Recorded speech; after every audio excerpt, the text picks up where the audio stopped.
Do not assume no refunds printed on a receipt is the end of the conversation. Say this instead, calmly. Was this policy posted or told to me before I paid? Or did I only see it printed after the sale already went through?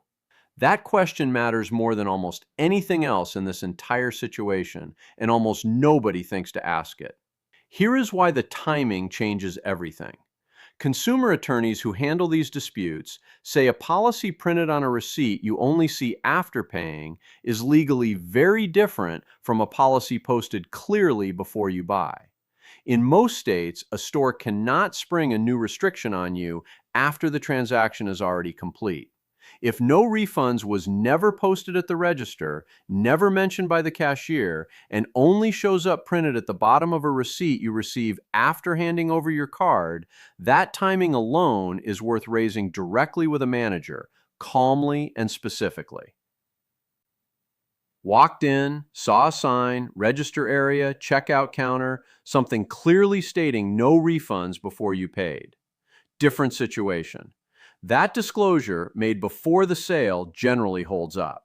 Still worth checking one more thing before accepting it fully, whether the item is defective rather than simply unwanted. Defective changes everything, printed policy or not. Consumer attorneys point to something called an implied warranty of merchantability, a basic legal expectation that a product works as sold. No printed policy, no matter how clearly posted, generally overrides that for something genuinely broken. Say it plainly. This item is defective, not something I simply changed my mind about.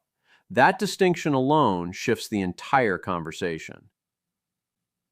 Store credit instead of a full refund. Worth knowing, this option almost always still exists, even where cash refunds are genuinely blocked. No refunds on the receipt usually means exactly that. No cash back, not no path forward at all. Ask directly. If a refund is not possible, can this go towards store credit or an exchange instead? Most stores that print no refunds are still willing to offer one of these two, since it keeps the sale on their books rather than losing it entirely, and a customer who leaves with credit is still a customer they may see again.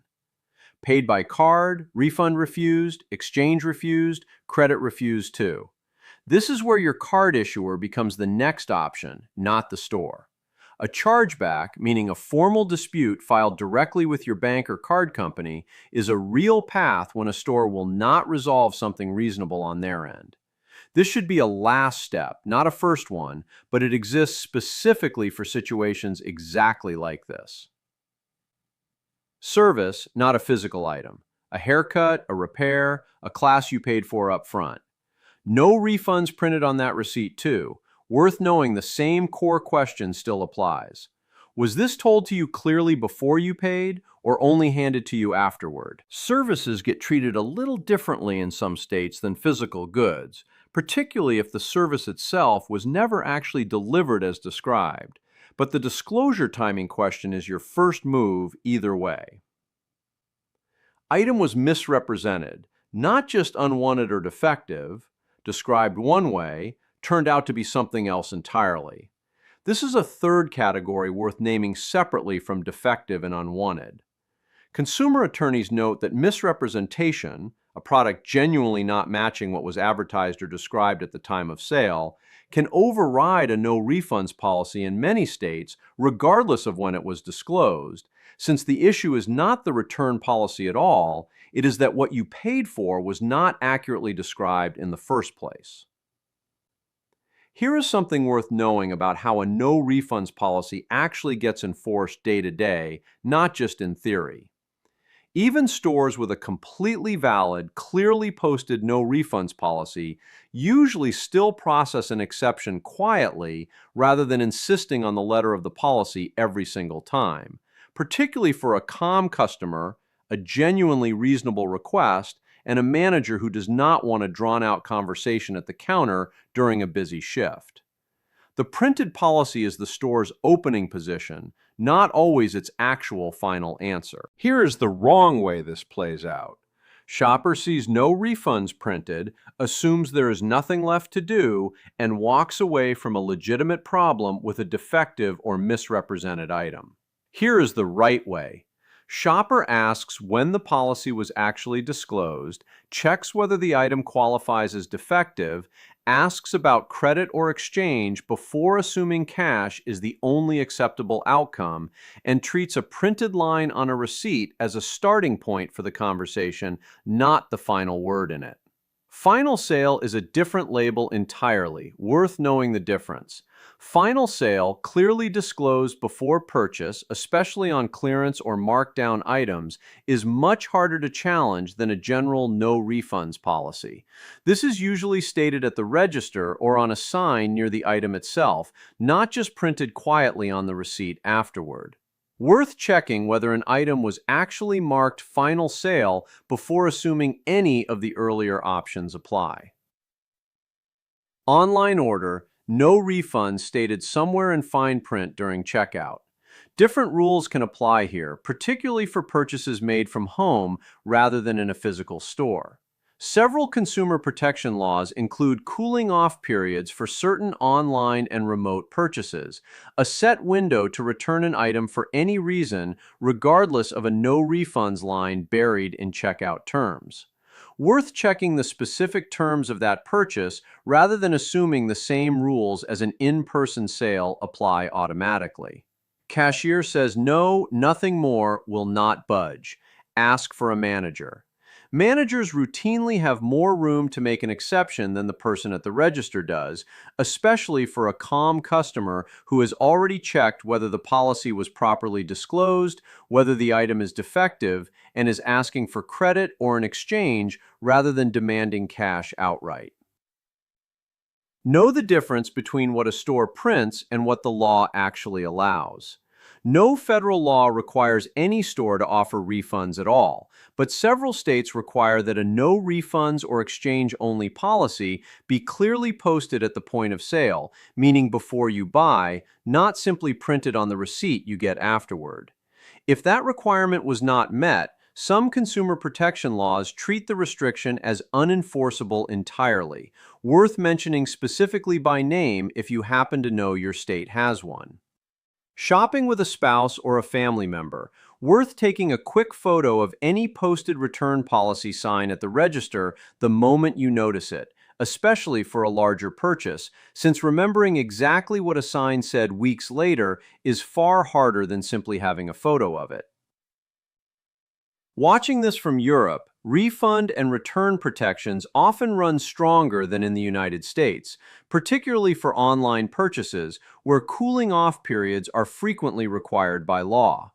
In physical stores, individual policy still generally governs, but the same core question, was this disclosed before or after I paid, matters just as much regardless of country.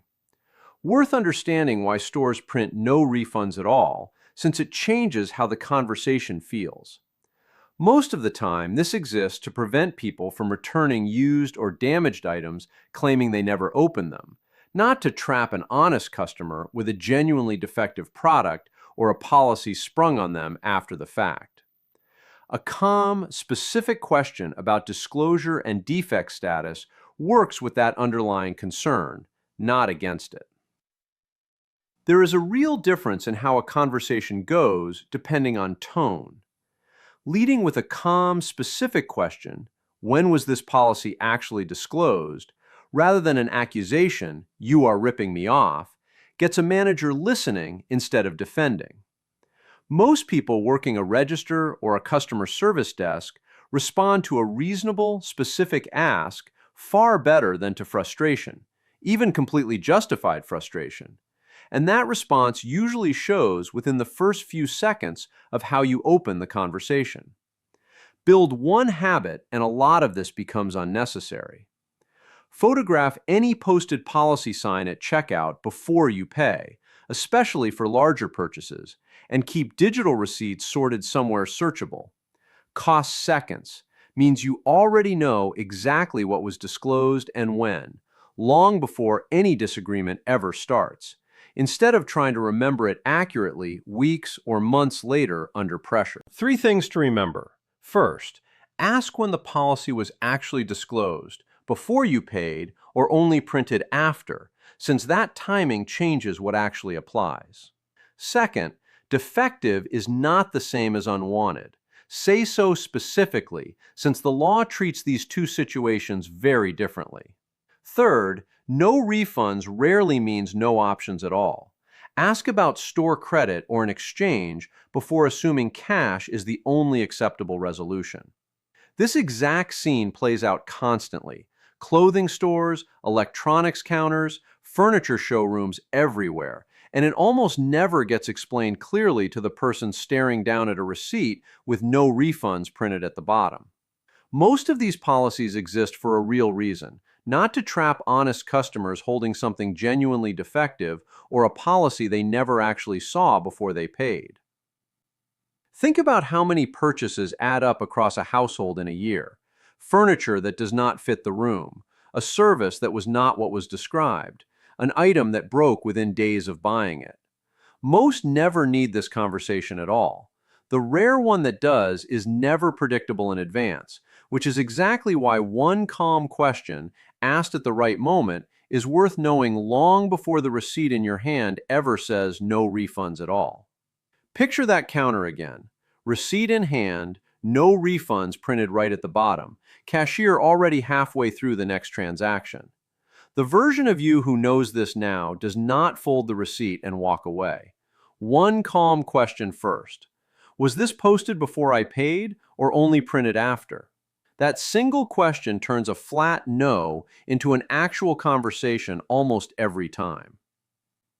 If this helped you feel a little more prepared, consider subscribing, because this channel exists to walk through exactly these kinds of everyday moments so you always know what to say before you need it. This video is for general education only and is not personalized legal advice for your specific situation. And if you found this useful, watch the earlier video on what to do when a store says no returns without a receipt, because it covers a closely related moment where the same core question, what was actually disclosed and when, matters just as much.